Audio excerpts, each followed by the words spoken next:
जय हिंद साथियों। तो यूपीएसआई के एग्जाम में अब बहुत कम दिन बाकी हैं। मैं कहूंगा दिन भी नहीं साथियों, कुछ समय आपके पास बाकी है या कुछ चुनिंदा घंटे आपके पास बाकी हैं।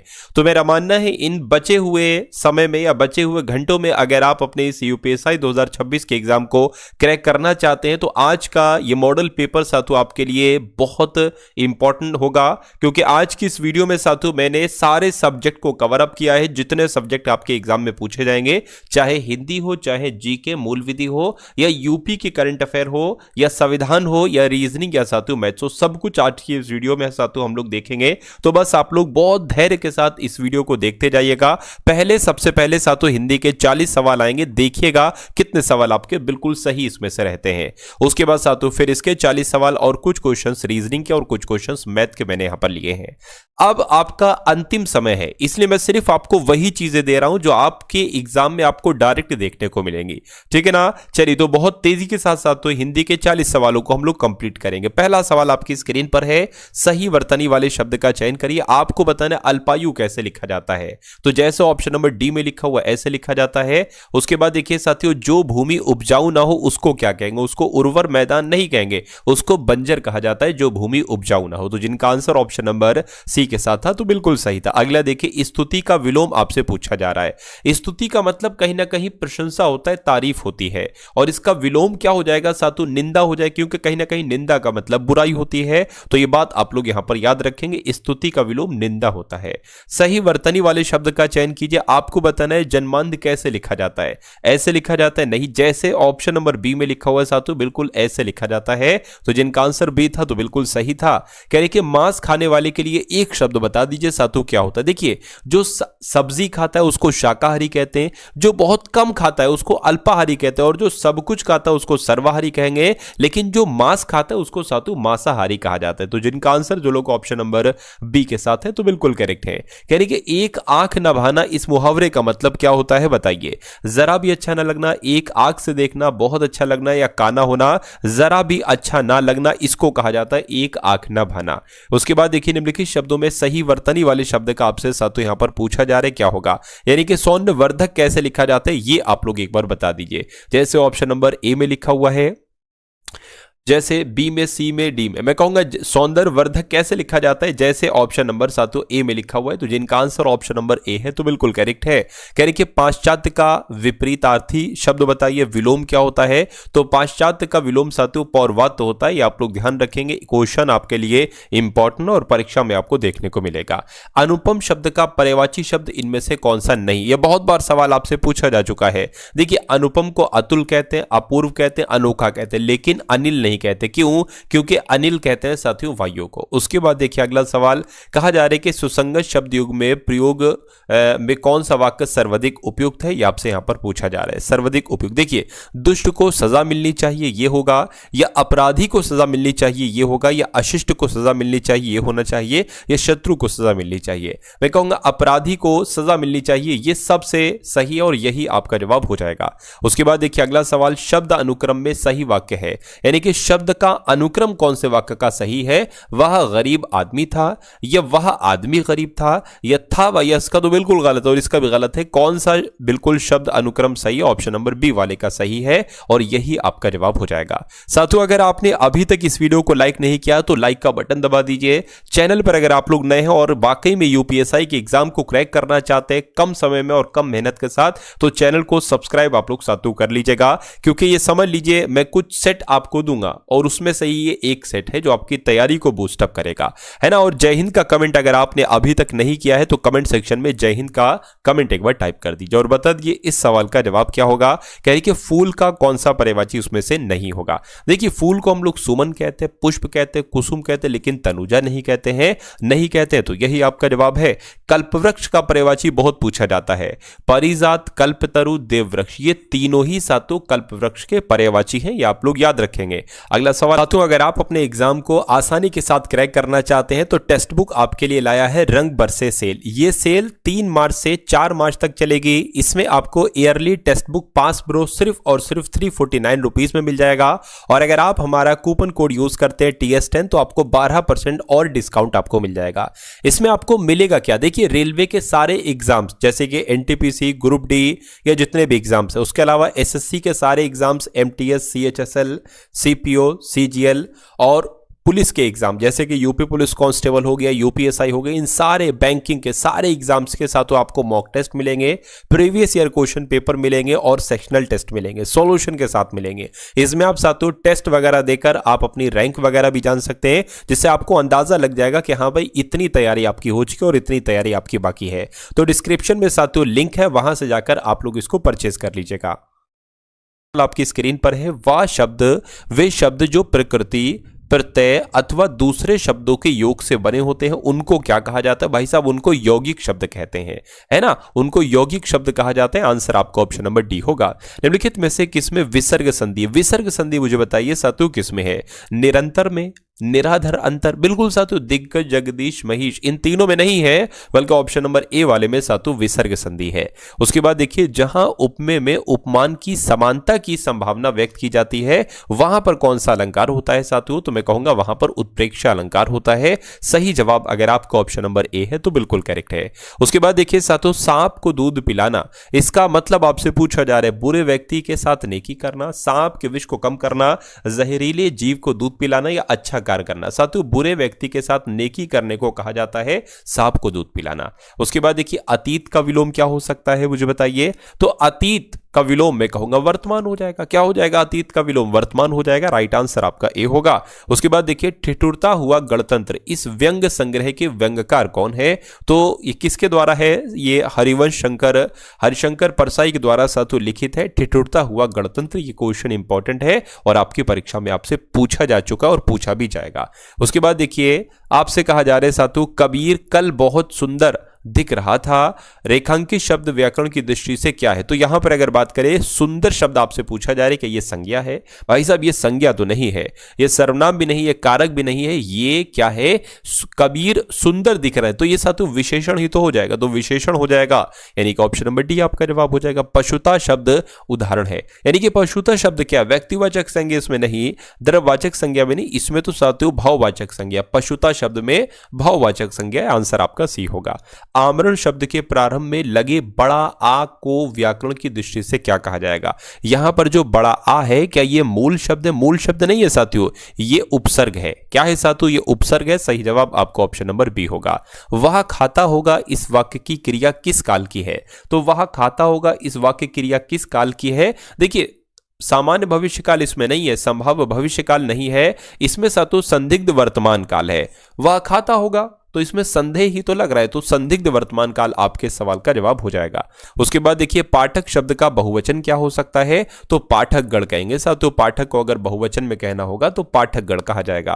निम्नलिखित में से गुरु शब्द का स्त्रीलिंग साथियों क्या होगा बताइए? तो गुरु को स्त्रीलिंग की अगर बात करें कैसे बदलेंगे तो गुरुवाइन हो जाएगा। क्या हो जाएगा साथियों? गुरुवाइन हो जाएगा, गुरु का स्त्रीलिंग।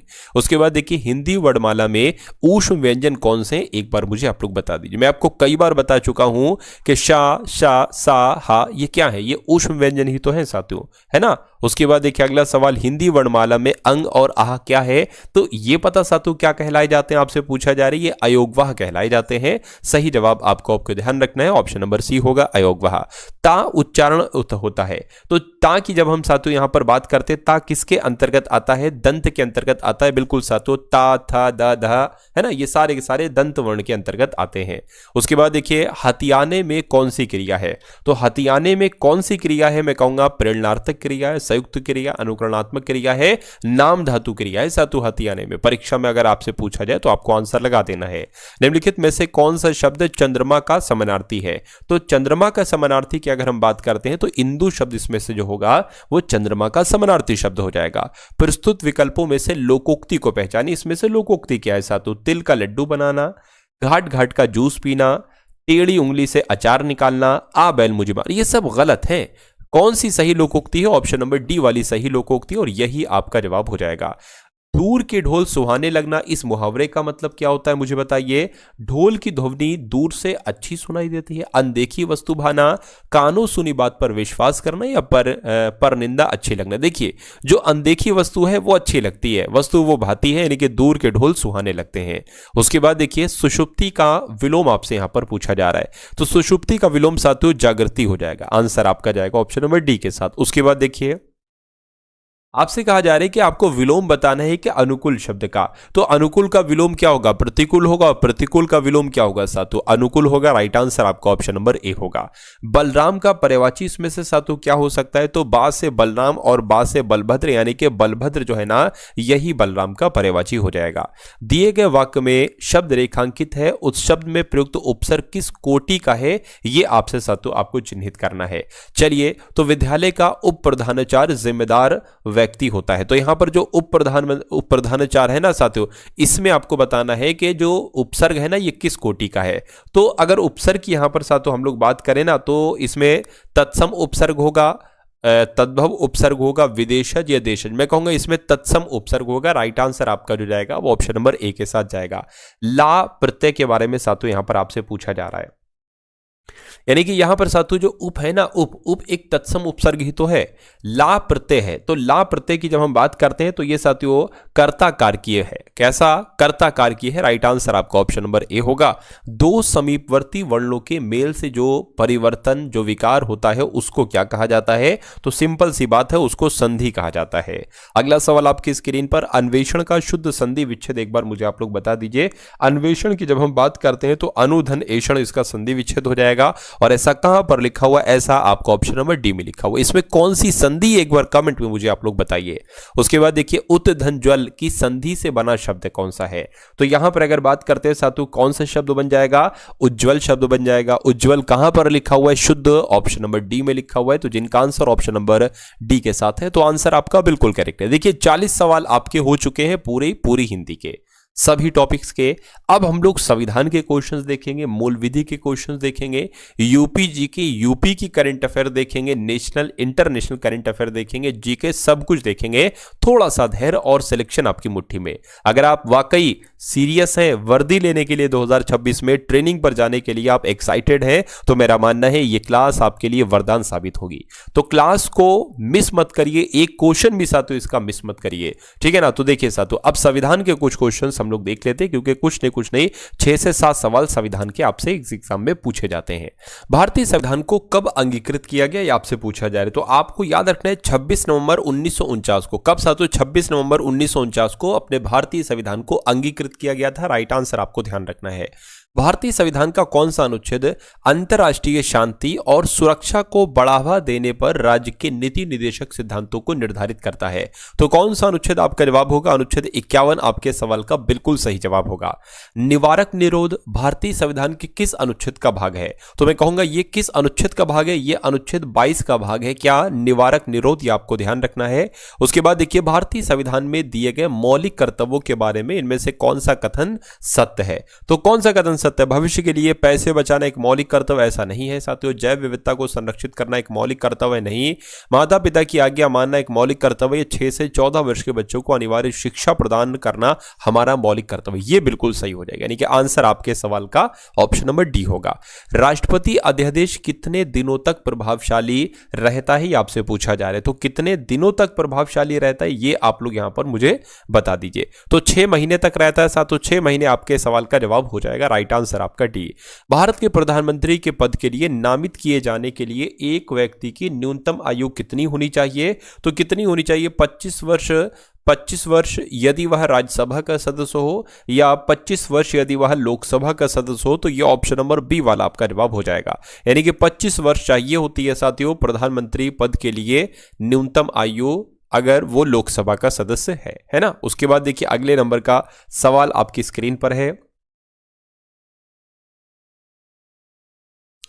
आपसे पूछा जा रहा है साथियों 1826 में 1826 में कलकत्ता आए थे, कौन आए थे, और उन्होंने हिंदू कॉलेज में अंग्रेजी साहित्य और इतिहास के शिक्षक के रूप में नियुक्त किया गया था। तो किनकी बात चल रही है ये सातों, किनकी बात चल रही है? हेनरी लुई विवियन डेरोजियो की बात चल रही है। 1826 में कलकत्ता आए थे और इन्होंने हिंदू कॉलेज में अंग्रेजी साहित्य और इतिहास के शिक्षक के रूप में नियुक्त किया गया था। भारतीय राष्ट्रीय कांग्रेस के संस्थापना के समय भारत के वायसराय कौन थे? तो उस समय सातु कौन थे आपसे पूछा जा रहा है। उस समय लॉर्ड डफरिन थे। यानी कि जिस समय भारतीय राष्ट्रीय कांग्रेस की स्थापना हुई थी तो उस समय कौन भारत के वायसराय थे? लॉर्ड डफरिन थे। और भारतीय राष्ट्रीय कांग्रेस की स्थापना कब हुई थी? एक बार कमेंट में आप लोग टाइप कीजिए। महात्मा गांधी जी ने रॉलेट सत्याग्रह किस वर्ष शुरू किया था? तो 1919 में शुरू किया था, यह भी आपको याद रखना है। उसके बाद देखिए, किस ब्रिटिश प्रधानमंत्री ने भारतीय संविधान को क्रिप्स मिशन को भारत भेजा? यानी कि यहां पर अगर साथों हम लोग बात करते हैं, आप लोग याद रखेंगे किस ब्रिटिश प्रधानमंत्री की बात चल रही है? विंस्टन चर्चिल की बात चल रही है। इन्होंने भारतीय संविधान को, है ना, क्या लिखा हुआ है साथियों, इन्होंने क्रिप्स मिशन को भारत भेजा। इतनी बात आप लोग ध्यान रखेंगे, भारतीय संविधान जो है यहां पर नहीं आना चाहिए। यानी कि किस ब्रिटिश प्रधानमंत्री ने? तो विंस्टन चर्चिल ने क्या क्रिप्स मिशन को भारत भेजा? बस सिंपल सी बात है, कुछ एक्स्ट्रा टाइपिंग हो गई मुझे ऐसा लग रहा है। सिंधु सभ्यता के इनमें से किन स्थलों में जलाशयों के साक्ष्य मिले हैं? तो आपको साथों यहां पर यह ध्यान रखना है कि आपके सवाल का जवाब जो होगा वो धौलावीरा के साथ जाएगा। यानी कि जो निम्नलिखित में से कौन सी पुस्तक मेगास्थनीज ने लिखी? तो इसमें से कौन सी पुस्तक, मैं कहूंगा इंडिका नामक पुस्तक मेगास्थनीज के द्वारा लिखी गई थी। किस चालुक्य राजा ने कन्नौज के राजा हर्ष को पराजित किया था? तो आप लोग यहां पर साथों ध्यान रखेंगे, जो पुलकेशिन द्वितीय की अगर हम बात करते हैं तो पुलकेशिन द्वितीय ने ही कन्नौज के राजा हर्ष को पराजित किया था। राइट आंसर आपका ऑप्शन नंबर सी होगा। राजतरंगिणी द्वारा किन राज्यों के राजाओं का वर्णन किया गया है? तो आपको ध्यान रखना है साथों, राजतरंगिणी में कश्मीर के राजाओं का वर्णन किया गया है। भारत के किस राज्य को प्राचीन समय में कामरूप के नाम से जाना जाता था? तो मैं कहूंगा असम राज्य को सातों कामरूप के नाम से ही जाना जाता था। अगला देखिए, अढ़ाई दिन का झोपड़ा ये कहां पर स्थित है? तो अढ़ाई दिन का झोपड़ा सातों राजस्थान के अजमेर में स्थित है। सही जवाब। महाराजा जयसिंह द्वितीय ने इनमें से किस शहर में जंतर मंतर का निर्माण नहीं करवाया? देखिए कहां कहां इन्होंने जंतर मंतर का निर्माण करवाया था। जयपुर में करवाया, दिल्ली में करवाया, वाराणसी में करवाया, लेकिन इलाहाबाद में नहीं करवाया। नहीं करवाया तो यही आपका जवाब होगा। उसके बाद देखिए, चार मीनार निम्नलिखित में से किस शहर में स्थित है? तो चार मीनार कहां पर स्थित है? हैदराबाद में स्थित है। एनी बेसेंट ने बनारस में सेंट्रल हिंदू कॉलेज की स्थापना की, जिसे बाद में उन्होंने किसको सौंप दिया? तो मदन मोहन मालवीय को सौंप दिया। राइट आंसर आपका ऑप्शन नंबर डी हो जाएगा। अगला सवाल आपकी स्क्रीन पर है। आपसे कहा जा रहा है कि मई 1857 में किसके नवाब की पत्नी, है ना, बेगम हजरत महल ने लखनऊ में विद्रोह का नेतृत्व किया था? तो ये अवध के नवाब की पत्नी थी। कौन? बेगम हजरत महल। और लखनऊ में विद्रोह का नेतृत्व 1857 में इन्होंने ही किया था। उसके बाद देखिए, अगले नंबर का सातों सवाल है, यानी कि जिला और सत्र न्यायाधीश किसके सीधे नियंत्रण के अधीन कार्य करते हैं? तो ये राज्य के उच्च न्यायालय के सीधे नियंत्रण के अधीन कार्य करते हैं। ये आपको ध्यान रखना है, परीक्षा में आपसे ये सवाल पूछा जा सकता है।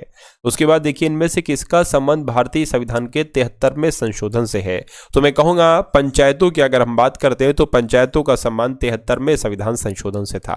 केंद्र सरकार ने किस राज्य के पार्वती अगरा पक्षी अभ्यारण्य को इको सेंसिटिव जोन घोषित किया है? तो आपको ध्यान रखना है साथियों, ये इंपॉर्टेंट क्वेश्चन है यूपी का। तो केंद्र सरकार ने अभी हाल फिलहाल में उत्तर प्रदेश के पार्वती अर्गा पक्षी अभ्यारण्य को इको सेंसिटिव जोन घोषित किया है। आंसर आपका डी होगा।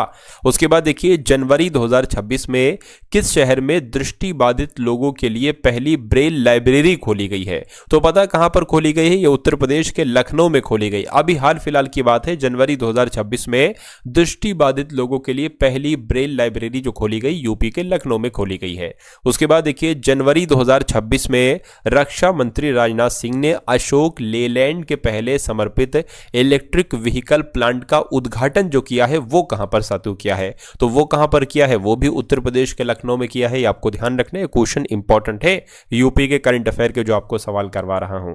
उसके बाद देखिए, कह रहे कि जनवरी 2026 में उत्तर प्रदेश के किस जिले की गजक और रेवड़ी को जीआई टैग दिया गया है? तो पता है ये कहां की है गजक और रेवड़ी जिसको जीआई टैग दिया गया? ये मेरठ की है। तो मेरठ आपके सवाल का जवाब होगा। होगा।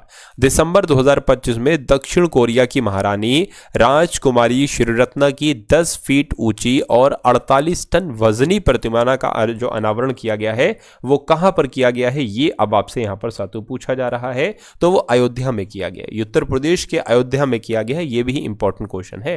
उसके बाद देखिए 24 जनवरी को किस राज्य की स्थापना दिवस मनाया गया है, तो मैं कहूंगा 24 जनवरी को उत्तर प्रदेश अपना स्थापना दिवस मनाता है। उसके बाद देखिए दुनिया के सबसे बड़े इंटरनेशनल थिएटर फेस्टिवल का आयोजन किस देश में किया जाएगा, तो कहां पर सातों किया जाएगा, ये आपसे पूछा जा रहा है।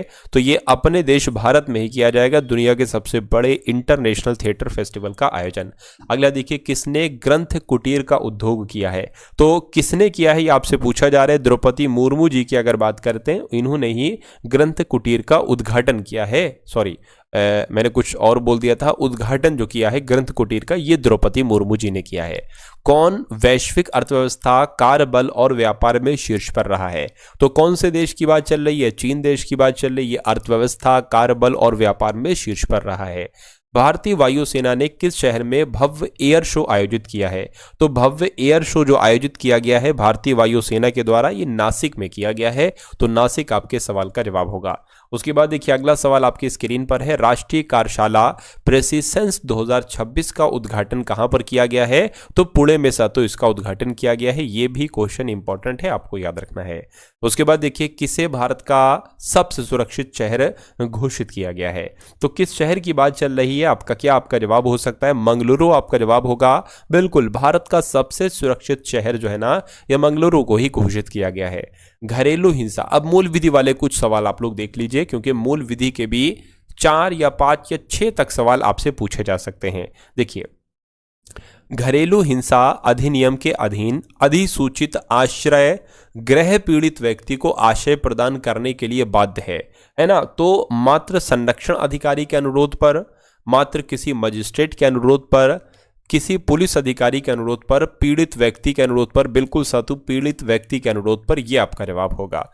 घरेलू हिंसा से महिलाओं का संरक्षण अधिनियम 2005 की धारा 31 का एक ये अपराध होगा, तो किसकी बात चल रही है साथियों, घरेलू हिंसा से महिलाओं का संरक्षण अधिनियम 2005 की धारा का अपराध होगा, तो असंज्ञेय और गैर जमानती होगा यह अपराध, क्या संज्ञेय और गैर जमानती होगा, तो संज्ञेय और गैर जमानती कहां पर लिखा हुआ है, ऑप्शन नंबर डी में लिखा हुआ है।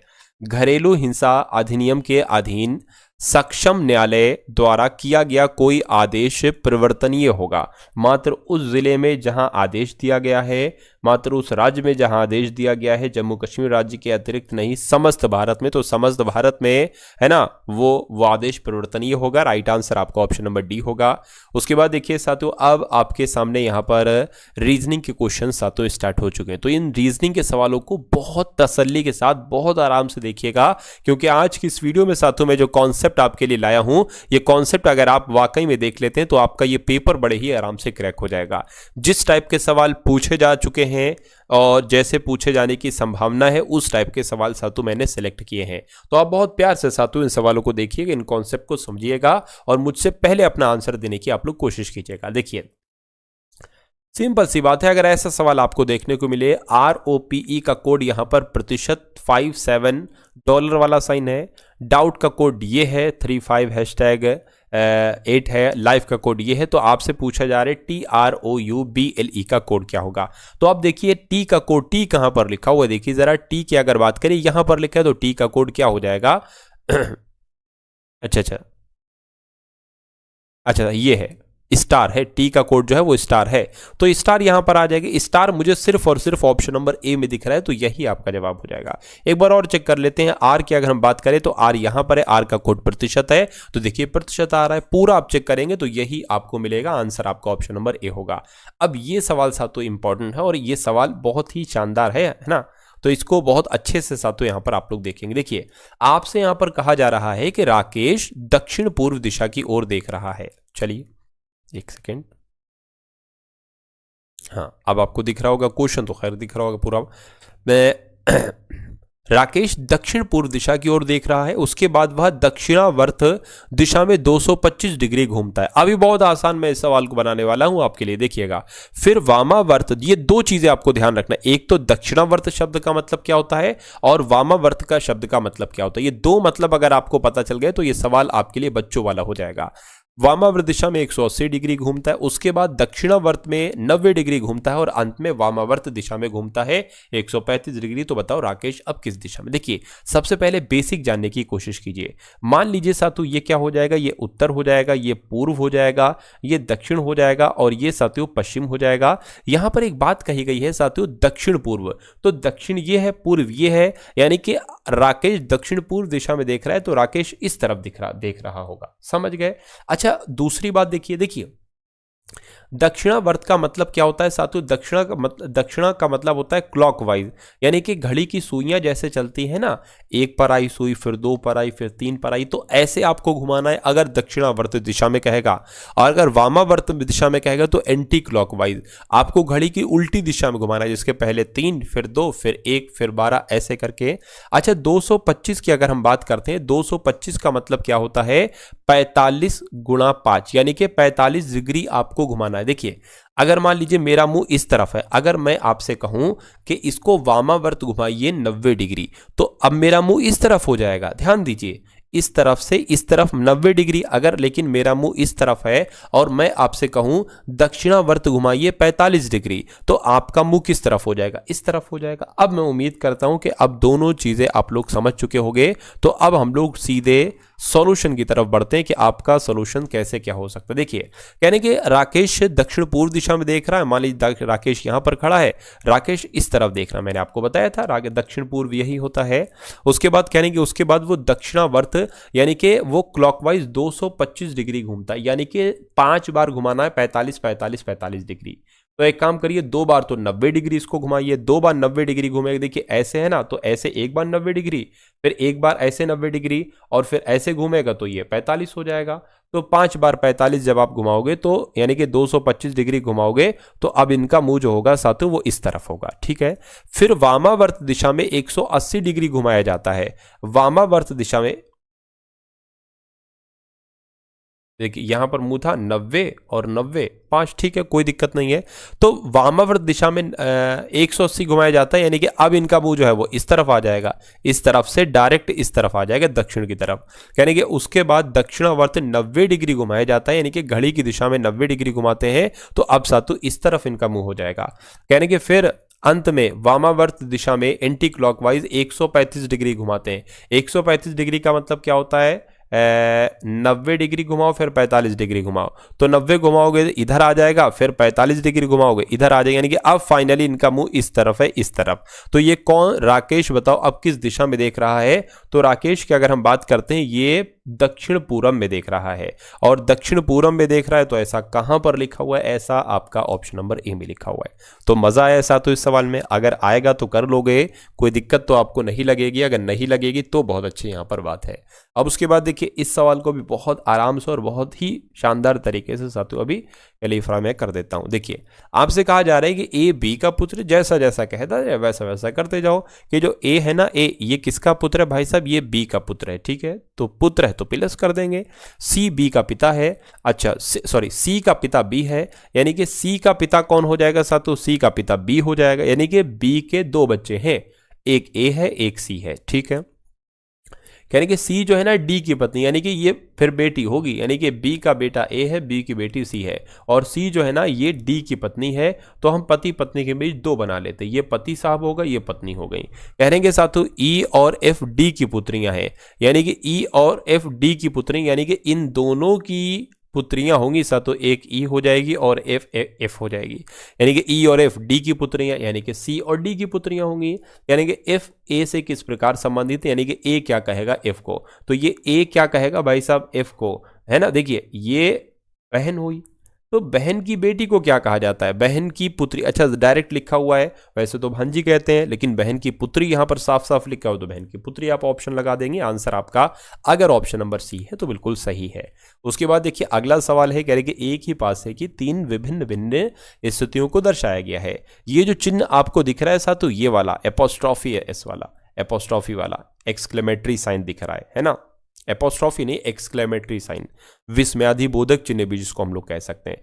तो ये आपको बताना है इसके विपरीत फलक पर सातों कौन सा चिन्ह होगा, ये आप लोग बता। देखिए यही तो पूछा गया ना, इसके विपरीत। तो एक तो ये यहां पर बना और एक ये यहां पर बना। देखिए मुझे इतना पता है कि अगर इसका विपरीत आपसे पूछा जा रहा है तो इसका विपरीत हैशटैग नहीं हो सकता और ये डॉलर साइन नहीं हो सकता। तो सबसे पहले तो अगर ये ऑप्शन में, तो इसको कट कर दी, यानी कि ये नहीं हो सकता और ये नहीं हो सकता। अगर इसका विपरीत आपसे पूछा जा रहा है तो @ भी नहीं हो सकता और प्रतिशत भी नहीं हो सकता, तो प्रतिशत भी कट कर देंगे। तो बचा क्या, बचा सिर्फ एंड, यानी कि इसका विपरीत हो जाएगा एंड। और यही आपसे पूछा गया था और यही आपका एंड जवाब हो जाएगा। राइट आंसर अगर आपका ए है तो बिल्कुल करेक्ट है। अगला सवाल आपकी स्क्रीन पर है, देखिए सवाल को साथों और बताइए आपका जवाब यहां पर क्या हो सकता है। सवाल बहुत शानदार है और बहुत ही ध्यान से आप लोग देखेंगे। देखिए 8 लड़के हैं, राम, सुमित, सुनील, राहुल, राज, अमन, अमित और अनिल एक वृत्ताकार मेज के चारों ओर केंद्र की ओर मुंह करके बैठे हैं, परंतु जरूरी नहीं वो इसी क्रम में बैठे। तो अब मैं थोड़ा सा ऊपर कर दूं क्योंकि सवाल तो जो एक्चुअल सवाल है वो यहां से स्टार्ट है। देखिए यानी कि अनिल, राज या राहुल का निकटतम पड़ोसी नहीं है। अब इसको स्किप कर दीजिए। अच्छा 8 लोग यहां पर थे तो सबसे पहले 8 लोग की बैठने की जगह बना लीजिए। 1 2 3 4 5 6 7 और 8, ये 8 लोगों के बैठने की जगह हम लोगों ने यहां पर तैयार कर ली। ठीक है, उसके बाद देखिए आपसे कहा जा रहा है, इसको देखिए, अनिल राम के ठीक बाईं ओर बैठा हुआ है। तो अब आप सातों कहीं पर भी बैठा दीजिए अनिल राम को, है ना। अमित राज का निकटतम पड़ोसी है, अमन सुमित के ठीक दाईं ओर बैठा है, सुनील राज और अमन के बीच में बैठा है। तो इसको एक काम करिए, आप इसको सेट करिए। क्या लिखा हुआ है, अमित राज का निकटतम पड़ोसी और अमन सुमित के ठीक दाईं ओर बैठा हुआ है। तो अमन जो है ना, अमन की अगर बात करिए सुमित के ठीक दाईं ओर बैठा है, तो सुमित को कहीं पर बैठा लो। मान लीजिए सुमित को हमने यहां पर बैठा ला, तो आपसे कहा जा रहा है सुमित, देखिए सबका मुंह केंद्र की तरफ है, तो सुमित का दायां क्या हो जाएगा, सुमित का दायां ये हो जाएगा और यहां पर सातों अमन बैठे हुए हैं। अब आप वो लाइन सॉल्व करिए जहां पर आपको अमन या सुमित दिख रहे हैं। अमन हमें यहां पर दिख रहे हैं, तो कह रहे हैं कि सुनील जो है ना ये राज और अमन के बीच में है। तो अमन और राज के बीच में कौन है, सुमित है, सॉरी सुनील है, तो सुनील यहां पर आ जाएंगे। अमन और राज के बीच में सुनील हो गई है। अब आप वो लाइन सॉल्व करिए जिसमें राज, सुनील, अमन या सुमित का जिक्र किया गया हो। ये तो लाइन हो चुकी यहां से, इसको देखिए जरा। अनिल राम के ठीक बाईं ओर बैठा है, अनिल राम के ठीक बाईं ओर बैठा हुआ है। अच्छा ठीक है, अभी रुक जाइए इसको, यानी कि अनिल राज या राहुल का निकटतम पड़ोसी नहीं है। अनिल जो है ना, अनिल राज या राहुल का, अच्छा राज का तो निकटतम पड़ोसी नहीं होगा, यानी कि अनिल राम के ठीक बाईं ओर बैठा हुआ है। ठीक है, इसको भी अभी देखते हैं। अमित राज का निकटतम पड़ोसी है, अमित राज का निकटतम पड़ोसी है, तो अमित यहां पर आ जाएंगे क्योंकि राज यहां पर लिखा हुआ है ना, तो अमित राज का निकटतम पड़ोसी है। ठीक है, कोई दिक्कत नहीं है। अमन सुमित के ठीक दाईं ओर बैठा है, अमन सुमित के ठीक दाईं ओर बैठा हो गया, ये भी हो गया, ये भी हो गया है। सुनील राज और अमन के बीच में बैठा है, ये भी हो गया है। इसको देखिए जरा, अनिल जो है ना, अनिल राज या राहुल का, राज का या राहुल का निकटतम पड़ोसी नहीं है। कौन साथियों, अनिल। तो अनिल की अगर हम बात करते हैं, अनिल को एक काम करिए। अच्छा यहां पर एक चीज ये भी कही जा रही थी, क्या यहां पर किधर गई वो लाइन, ये अनिल राम के ठीक बाईं ओर बैठा हुआ है, राम के ठीक बाईं ओर बैठा हुआ है, तो राम फिर यहां पर आ पाएंगे, है ना। राम के ठीक बाईं ओर कौन बैठा हुआ है, अनिल बैठा हुआ है, तो अनिल यहां पर आ जाएंगे। ठीक है ना, चलिए तो ये हो गई। अब एक बचे हैं, कौन बचे हैं, राहुल बचे हैं, राहुल यहां पर बैठ जाएंगे आपके, तो ये राहुल हो गए। 8 के 8 बैठ गए। सवाल पूछा जा रहा है कि राज और अनिल दोनों का निकटतम पड़ोसी कौन है। तो राज और अनिल, राज कहां पर है, राज यहां पर है, और अनिल कहां पर है, अनिल यहां पर। इनका पड़ोसी कौन है, तो अमित है। तो अमित आपके इस क्वेश्चन का बिल्कुल सही जवाब होगा। और ऐसा कहां पर लिखा हुआ है, ऐसा आपका ऑप्शन नंबर बी में लिखा हुआ। अगला सवाल सा तो आपकी स्क्रीन पर है, देखिए सवाल को और बताइए आपका जवाब क्या होगा। आपसे कह रहे हैं कि 35 छात्रों की एक पंक्ति में जब काजल 8 स्थान दाईं ओर खिसकती है तो वे बाएं से, ये कुछ नहीं, बाएं से 18वीं हो जाती है। देखिए एक पंक्ति में टोटल कितने लोग हैं, एक पंक्ति में टोटल 35 लोग हैं। ठीक है, कोई बात नहीं। अच्छा मान लीजिए अभी यहां पर कहीं पर होगी, है ना, कौन, काजल, यानी कि 35 छात्रों की पंक्ति में जब काजल 8 स्थान दाईं ओर खिसकती, अब वो इधर कहीं पर आ जाती है तो वो बाईं ओर से 18वीं हो जाती है। यानी कि इधर से अगर हम काउंट करते तो 18वीं हो जाती, कौन, काजल, है ना।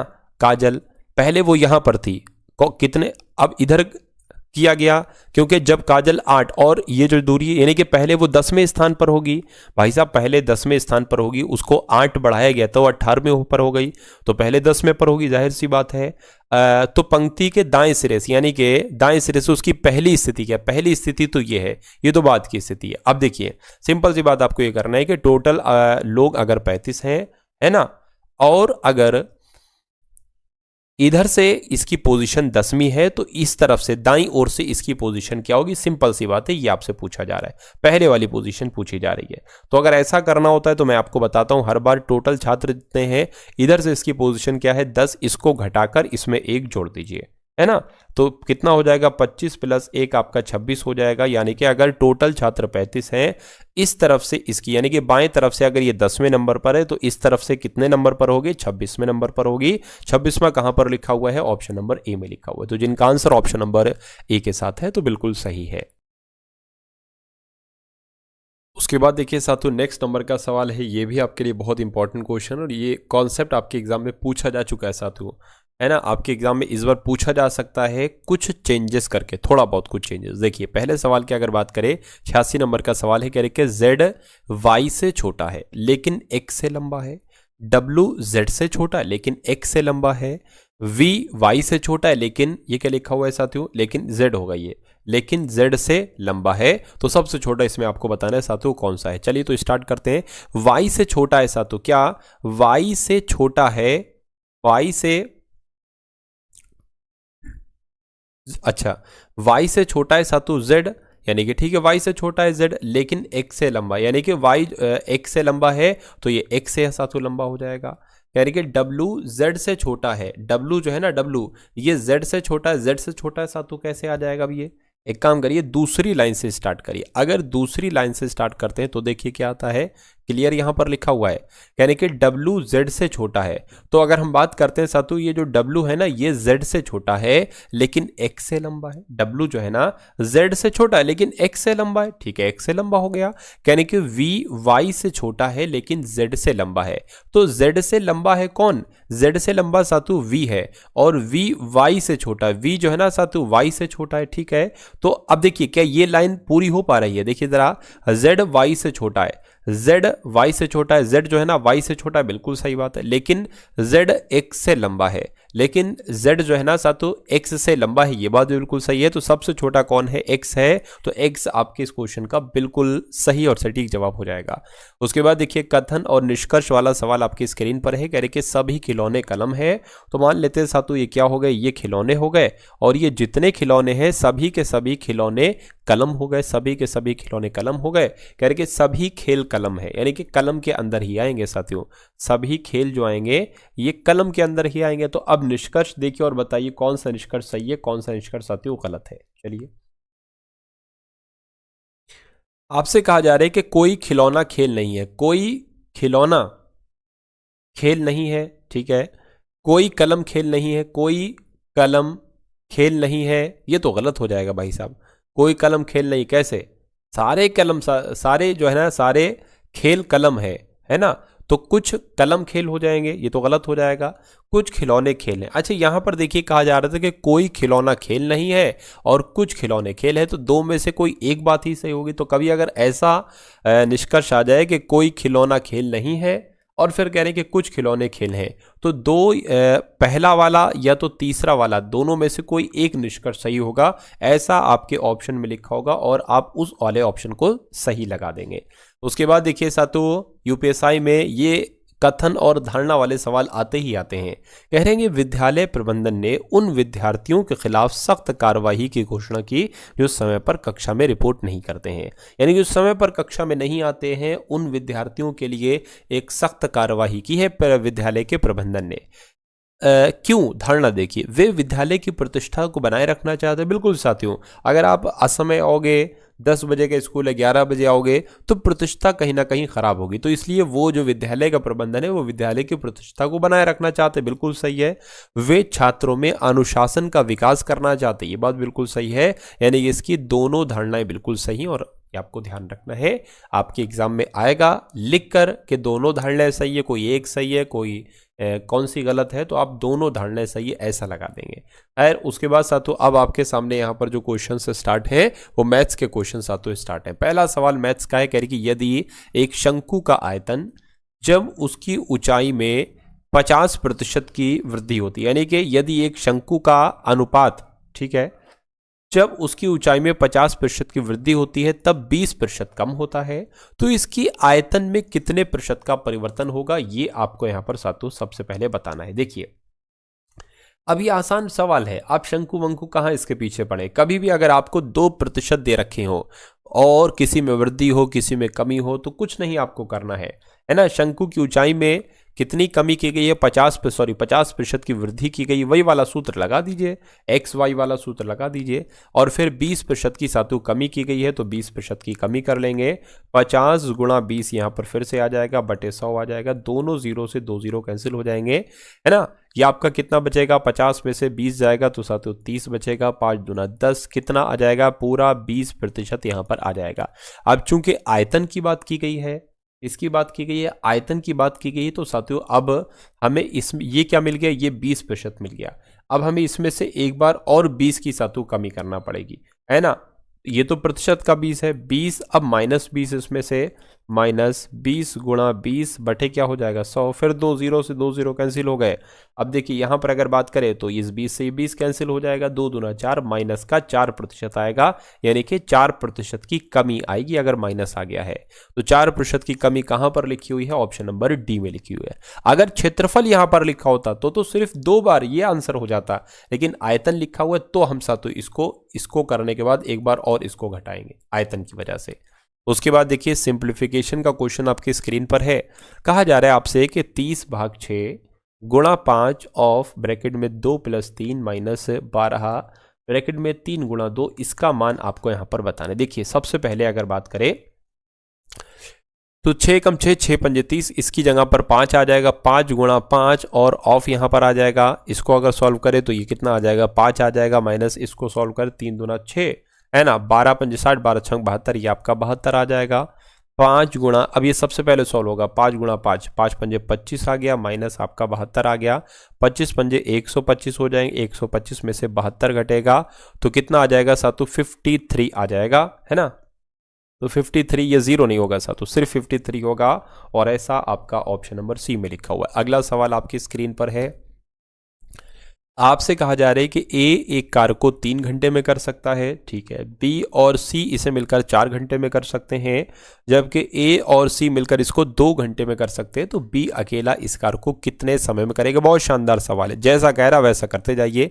ए इस कार्य को 3 घंटे में करता है, और अगर बात करते हैं साथों बी और सी इसको मिलकर करते हैं तो 4 घंटे में करते लिखा हुआ है यहाँ पर, और अगर ए और सी इसको मिलकर करते हैं तो 2 घंटे में करते, तो कहने के बी अगर अकेला इस कार्य को करेगा तो कितने समय में पूरा कर पाएगा, इतनी सी बात आपसे पूछी जा रही है।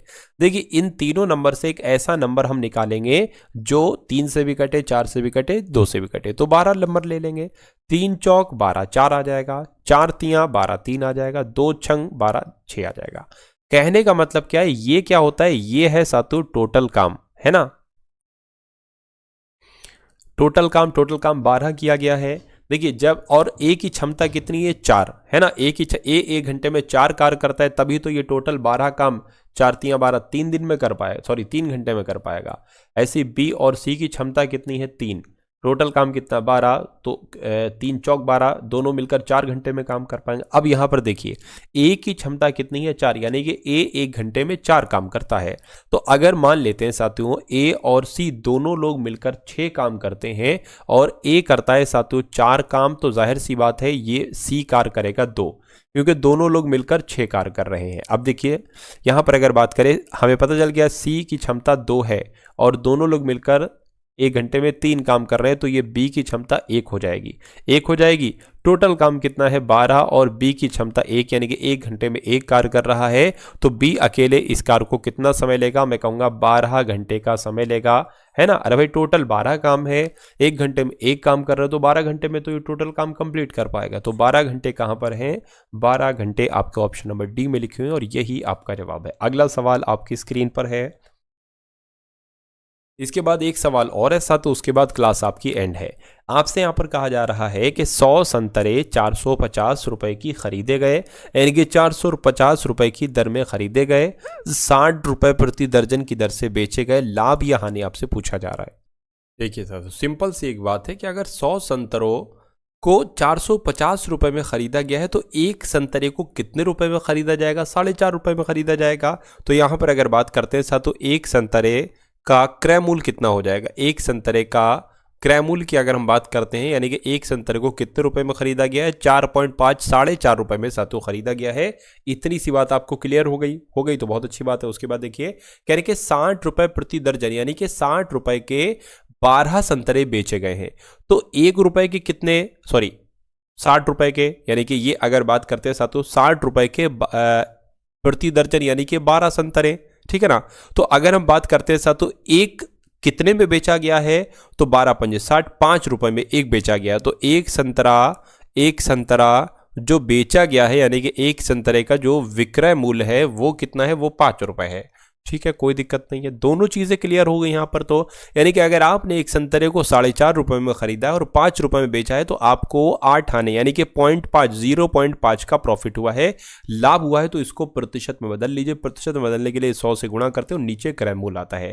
क्रय मूल्य कितना है साथ? तो 4.5 है, तो ये आ जाएगा। इस पॉइंट से आपका ये पॉइंट कैंसिल हो जाएगा। 5 एकम 5, 5 नीम 45, यानी कि 100/9 आपका यहाँ पर आ चुका है। अब इसको कैलकुलेट करा लीजिए साथों। देखिए 100 है ना, तो 9 एकम 9 हो जाएगा, एक जाएगा, फिर 10 हो जाएगा तो फिर ये साथियों 9 एकम 9 हो जाएगा, बचेगा एक, वो यहाँ पर आ जाएगा। यानी कि अगर बात करते 11 सही 1/9% का लाभ होता है। और ऐसा कहाँ पर लिखा हुआ है? ऐसा आपका ऑप्शन नंबर बी में लिखा हुआ है। तो बी जिनका 44 सेंटीमीटर और 28 सेंटीमीटर, ये 44 सेंटीमीटर है साथ, तो 44 सेंटीमीटर और 28 सेंटीमीटर आकार के कागज की एक आयताकार शीट को 44 सेंटीमीटर लंबाई में घुमाया जाता है और एक बेलन बनता है। ठीक है, बेलन बनता है। बने हुए बेलन का आयतन आपसे पूछा जा रहा है। बेलन का आयतन आपसे साथियों पूछा जा रहा है, तो बेलन के आयतन का सूत्र क्या होता है? πr² होता है। अब यहां पर अगर साथों हम लोग बात करें, देखिए अगर इस आकार से 44 सेंटीमीटर लंबाई में घुमाया जाता है और एक बेलन बनता है, तो मैं कह सकता हूं साथियों ये जो बेलन बनेगा ना, ये एक तरीके से साथियों इसका परिमाप बनेगा। यानी कि ये परिमाप दे रखा है बेलन का, कितना होता है? 2πr होता है। तो 2πr कितना है? 44 है।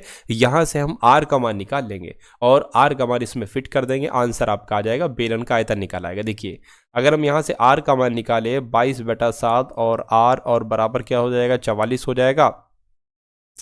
देखिए ये भी 44 है ना, और ये भी 44 से कैंसिल हो जाएगा। r बराबर 7 इधर है, उधर चला जाएगा, तो r का मान 7 निकल आया है। अब इसको अगर कैलकुलेट करें 22/7 r, यानी कि 7 × 7, और h कितना है? h की अगर बात करें ये 44 है, ठीक है ना। h 44 नहीं, ये 44 है, 28 है ना, क्योंकि ये ऊंचाई है ना, ये चौड़ाई है कहीं ना कहीं, ये लंबाई है उसकी। तो चौड़ाई की अगर या ऊंचाई की अगर बात करें, कितनी दे रखी है साथ? तो 28 दे रखी है, ठीक है ना। 7 से 7 आपका कैंसिल हो जाएगा। अब इसको आप कैलकुलेट करा लीजिए। 7 दूना 7 से 22 की करेंगे, 154 आ जाएगा। 154 की गुणा 28 से करें, देखते कितना आता है। 8 चौक आपका 32 हो जाएगा, 8 पंजे 40 और 43 हो जाएगा। यहाँ पर 12 आ जाएगा, 4 दूना 8 हो जाएगा, 2 पंजे आपका 10 हो जाएगा। यहाँ पर 3 आ जाएगा, 2 आ गया, 11 आ गया, 3 आ गया, 4, यानी कि 4312 आ गया। तो 4312 सेंटीमीटर क्यूब आपका जो होगा ये बने हुए बेलन का आयतन हो जाएगा। और ऐसा कहाँ पर लिखा हुआ है? ऐसा ऑप्शन नंबर साथियों सी में लिखा हो, 4312। तो जिनका भी आंसर ऑप्शन नंबर सी के साथ है तो बिल्कुल करेक्ट है। चलिए, तो ये थे साथियों, आप लोगों ने देखे चुनिंदा कुछ क्वेश्चंस थे मैथ के, रीजनिंग के, हिंदी के, जीके जीएस के, करंट अफेयर, पॉलिटी वगैरह सब कुछ आप लोगों ने देखी। तो ये क्लास आपको कैसी लगी? एक बार इस वीडियो को लाइक नहीं किया तो लाइक ज़रूर कर दीजिएगा। और उसके अलावा साथियों अगर आप ये फ्री पीडीएफ लेना चाहते हैं, अभी एक पीडीएफ मैंने डाली है एक ग्रुप में, टेलीग्राम ग्रुप, डिस्क्रिप्शन में साथियों उसका लिंक है, टेलीग्राम ग्रुप, या टेलीग्राम पर जाकर आप सर्च करेंगे target selection free GK, yellow logo वाला ग्रुप आएगा, उसको ज्वाइन कर लेंगे। वहां पर आपको पीडीएफ मिलती रहेंगी, यही वाली पीडीएफ फ्री निःशुल्क मिलती रहेगी। तो पहला काम तो करिए, उसको आप लोग ज्वाइन कर लीजिए, और व्हाट्सअप ग्रुप है उसको भी साथों ज्वाइन कर लीजिएगा। और मैं आपको 15 सेट दे रहा हूँ। कितने सेट दे रहा हूँ? 15 सेट दे रहा हूँ। ये जो सेट है ये तीसरा सेट है, यानी कि इससे पहले 2 सेट साथों आपके हो चुके हैं। वो 2 सेट भी जाकर आप लोग जरूर देख लीजिए, डिस्क्रिप्शन में मैंने उनका भी लिंक दे दिया है। और उसके अलावा कुछ और ऑल क्लासेस का लिंक भी मैंने आपको दिया है यूपीएसआई के लिए, यानी कि यूपीएसआई के लिए जितना मुझसे हो सकता है मैं वो आपके लिए करूंगा। तो अगर आप अपनी तैयारी को तगड़ा करना चाहते हैं, पुख्ता करना चाहते हैं और सिलेक्शन लेना ही लेना चाहते हैं, तो जितने भी कुछ समय बचा है इन समय को अच्छे कंटेंट में बिताएंगे, अच्छे कंटेंट पढ़ेंगे जो आपके एग्जाम में साथों आपसे पूछा जाएगा। ठीक है ना? तो चैनल पर अगर नए हैं, चैनल को सब्सक्राइब करके बेल आइकन पर क्लिक कर लीजिए। कमेंट सेक्शन में जय हिंद का कमेंट आप लोग जरूर कर दीजिएगा, और मिलते हैं हम सभी लोग आने वाली वीडियो में। जय हिंद साथियों।